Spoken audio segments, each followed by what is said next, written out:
دوسرا سائل سے مراد ہے کہ جو بھیک مانگنے آیا، جو سائل بن کر آیا، اس کے لیے بھی حکم ہے کہ آپ اسے جھڑکے نہیں، اس کے ساتھ سختی کا معاملہ نہ کریں۔ دینا ہے تو دے، نہیں دینے کی طاقت یا نہیں دینا تو نرمی کے ساتھ اسے واپس لوٹا دیں، اس پر سختی نہ کریں، اس لیے کہ آپ کے اوپر بھی ایک ایسا زمانہ گزرا، فقر و فاقہ کا، غربت و افلاس کا وقت آپ کے اوپر بھی آیا تھا۔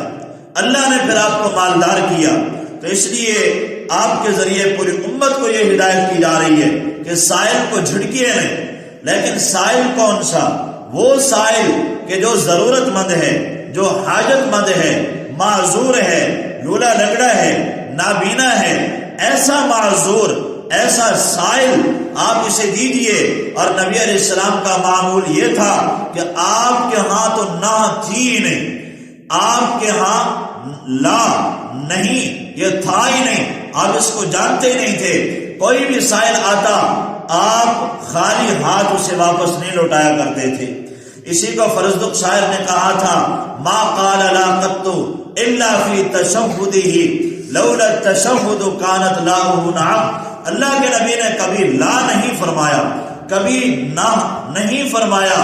اگر کلمہ طیبہ نہ ہوتا تو آپ لا فرماتے ہی نہ، صرف آپ نے کلمہ طیبہ میں لا فرمایا، لا الہ الا اللہ، اس کی ابتدا ہی لا سے ہے۔ ورنہ کوئی سائل آیا آپ کے پاس تھا نہیں، آپ نے قرض اٹھا کے دیا۔ ایک مرتبہ بحرین سے مال آیا، 90,000 درہم، اتنی بڑی مالیت، اور اس وقت کے حساب سے کروڑوں اربوں میں مالیت بنتی تھی۔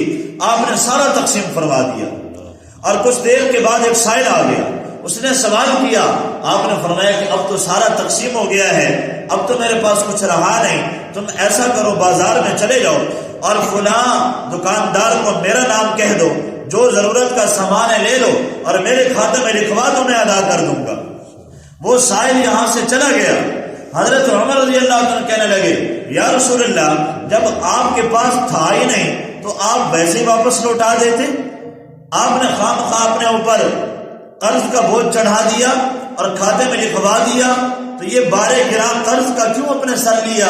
نبی علیہ السلام نے فرمایا کہ عمر، انفق ولا تخش من ذی العرش اقلالا، فرمایا کہ اللہ کی راہ میں خرچ کرو اور عرش والے سے تنگ دستی اور کمی کا ڈر خوف مت کرو، اللہ عطا فرمائے گا۔ تو نبی علیہ السلام نے، حضرت بلال فرماتے ہیں کہ ایک مرتبہ ایک قبیلہ آیا، نئے نئے مسلمان ہوئے تھے، بڑے دور دراز سے آئے، کہنے لگے کہ یا رسول اللہ، ہم بڑے تنگ دست لوگ ہیں، ہمارا پورا علاقہ پسماندہ ہے، بڑی غربت و افلاس ہے، ہمیں کچھ عطا کر دیجئے تاکہ ان لوگوں کو ہم دیں اور وہ ایمان پر پختہ بھی ہو جائیں گے، نہیں تو اس غربت کے ڈر سے ڈر ہے کہ کہیں وہ ایمان سے پھر نہ جائیں۔ نبی علیہ السلام کے پاس اس وقت کچھ تھا نہیں، آپ نے ادھار لے کر اور وہاں اونٹ اور سامان روانہ کر دیا۔ حضرت بلال رضی اللہ عنہ فرماتے ہیں، مجھے وہ وقت یاد ہے کہ آپ نے یہودی سے قرض لے کر ان کو دیا تھا، اور پھر قرض کی واپسی کے اوپر یہودی آپ کے ساتھ سختی کر رہا تھا، تو نبی علیہ السلام نے تو قرض لے کر دیا لیکن خالی ہاتھ واپس نہیں لوٹایا، فرمایا کہ سائل کو خالی ہاتھ مت واپس لوٹاؤ۔ اب یہ تو ہے ضرورت مند سائل، اور ایک ہے جو ضرورت مند نہیں ہے، صحت مند ہے، لیکن انہوں نے بھیک مانگنے کو پیشہ بنا لیا۔ ایسے لوگوں کو دینا قطعاً جائز نہیں ہے، ایسے لوگوں کا مانگنا، بھیک مانگنا بھی حرام ہے اور ان کو دینا ناجائز ہے۔ اب ان کا مانگنا کیوں ناجائز ہے؟ اس لیے کہ حدیث مبارکہ میں آتا ہے کہ جس کسی نے مانگنے کو پیشہ بنا لیا، بلا ضرورت مانگا، وہ قیامت کے دن اس حال میں آئے گا کہ اس کے چہرے کے اوپر گوشت نہیں ہوگا، ہڈیاں ہوں گی اور دانت نکلے ہوں گے، کتنا بدنما اور بد شکل ہوگا، یہ ذلیل و خوار ہو کر آئے گا۔ اور یہ اس علامت پر پہچان ہوگی کہ دنیا میں بھیک مانگنے کا اس نے پیشہ اختیار کیا ہوا تھا، اور بھیک مانگنے والوں نے تو اب اس پیشے کو کہ اس میں محنت کوئی نہیں پڑتی، مزدور سارا دن تغاریاں اٹھاتا ہے، محنت کرتا ہے، خون پسینہ ایک کرتا ہے، اس سے زیادہ یہ پیشے وار بھکاری کما جاتے ہیں۔ کہاں وہ مزدوری کریں گے، محنت کریں گے، جبکہ اللہ کے نبی نے محنت کے اوپر لگایا اور آپ کے پاس ایک سائل آیا، آپ نے دیکھا بھیک مانگ رہے، آپ نے اسے بلایا، فرمایا تیرے گھر میں کچھ ہے؟ کہنے لگا جی میرے گھر میں اور تو کچھ نہیں ہے، بس ایک پیالہ ہے اور ایک کمبل ہے۔ آپ نے فرمایا کہ جا وہ گھر سے لے آ۔ وہ لے آیا، آپ نے مجمع کے سامنے ان دو چیزوں کو لہرا کر پوچھا، میں یشتریہ منی، ہے کوئی اس کا خریدار؟ ایک شخص کھڑا ہوا، جی یا رسول اللہ میں خریدتا ہوں، 1 درہم کے بدلے میں 1 درہم دوں گا۔ آپ نے فرمایا کہ میں یزید، کون ہے جو زیادہ قیمت دے؟ ایک دوسرا شخص کھڑا ہوا، کہنے لگا 2 درہم دوں گا۔ آپ نے اس کو دے دیا اور 2 درہم لے لی۔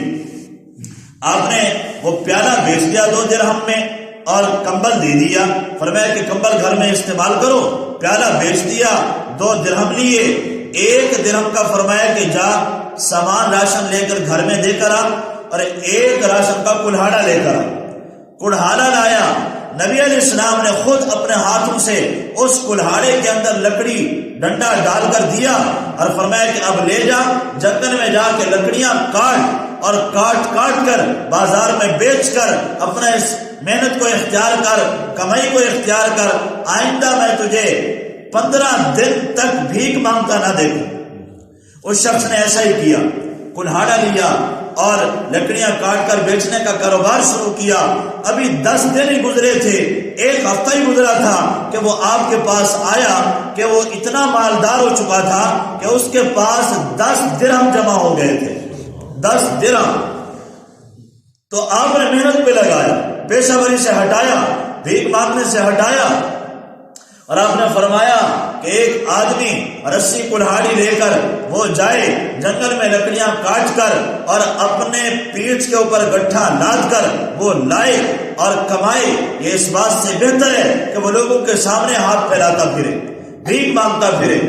آپ نے فرمایا مسکین وہ نہیں ہے کہ جس کو 1 لقمہ یا 2 لقمے اس کو واپس لوٹا دیں۔ وَأَمَّا السَّائِلَ فَلَا تَنْهَرْ، تو لہذا جو پیشہ ور بھکاری ہیں، صحت مند ہیں، نوجوان ہیں، تندرست ہیں، ایسے لوگوں کو دینا جائز نہیں ہے۔ بہت سی خواتین نے اس دھندے کو اپنا لیا ہے، تو بہرحال اس میں بہت خرابیاں پیدا ہو گئی ہیں، اور قرآن کا حکم یہ ہے لا تعاونوا علی الاثم والعدوان، گناہ کے کام میں لوگوں کا تعاون مت کرو، گناہ کے کام میں، ظلم کے کام میں کسی کے ساتھی مددگار مت بنو، اور اس میں ایک گناہ کے کام میں ان کا تعاون کیا جا رہا ہے۔ اگر آج انہیں دیا جائے گا تو وہ پھر اس کو پیشہ بنا لیں، مزید اسی کام میں لگے رہیں گے۔ اب پھر اگلا مسئلہ ایک یہ بھی پیش آتا ہے کہ ہم دیکھتے ہیں مسجدوں میں نماز ختم ہوتی ہے، سلام پھرتا ہے، کوئی نہ کوئی کھڑا ہو جاتا ہے اور اعلان کرنے کے لیے دور دراز سے آیا ہوں اور یہ مسئلہ ہے اور وہ مسئلہ ہے، اس کی شرعی حیثیت کیا ہے؟ بعض مدرسے کے سفیر اپیل کر رہے ہوتے ہیں، اگر تو کوئی اپنے ذاتی ضرورت کے لیے مانگ رہا ہے تو مسجد کے اندر ذاتی ضرورت کے لیے مانگنا جائز نہیں ہے، اپنی ذات کے لیے سوال کرنا جائز نہیں ہے، اس کو منع کیا گیا۔ ہاں اگر مانگنا ہے مسجد کے باہر کھڑا ہو جائے، مسجد کے اندر نہیں۔ نبی علیہ السلام نے اس شخص کو جو مسجد میں اپنے گم شدہ چیز کا اعلان کر رہا تھا، اللہ کے نبی نے اس کو منع فرما دیا اور فرمایا کہ لا رد اللہ علیہ، تم اس طرح کرو، کیا کہو کہ اللہ کرے اس کی چیز واپس ہی نہ ملے۔ یہ کس لیے فرمایا کہ مسجدیں اس مقصد کے لیے نہیں بنائی گئی، اب اس کی اپنی چیز گم شدہ ہے اور وہ اس بات کا مستحق بھی ہے کہ اس کو واپس لوٹائی دے۔ جب اس کو منع کر دیا تو دوسروں کو کیسے اجازت ہوگی؟ وہ دوسرے کا مال مانگے اپنے لیے، جبکہ یہ اس کا مستحق بھی، اکثر مستحق بھی نہیں ہوتے، پیشہ ور ہوتے ہیں الا ماشاء اللہ۔ تو مسجد کے اندر بھیک مانگنا منع ہے، ایسے لوگوں کو شفقت و پیار کے ساتھ منع کر دیا جائے۔ اگر کوئی مدرسے کے لیے اپیل کر رہا ہے تو اس کی اجازت ہے، وہ اپنے لیے نہیں کر رہا، وہ دوسرے کے لیے کر رہا ہے، لیکن اس میں بھی اگر واقعی ضرورت مند ہے تو جائز ہے، اور اگر جان پہچان ہے، ورنہ اس کے اندر بھی اب بہت سی بے احتیاطیاں آ گئی ہیں اور اس کو بھی لوگوں نے پیشہ بنا لیا ہے، اور کئی ایسے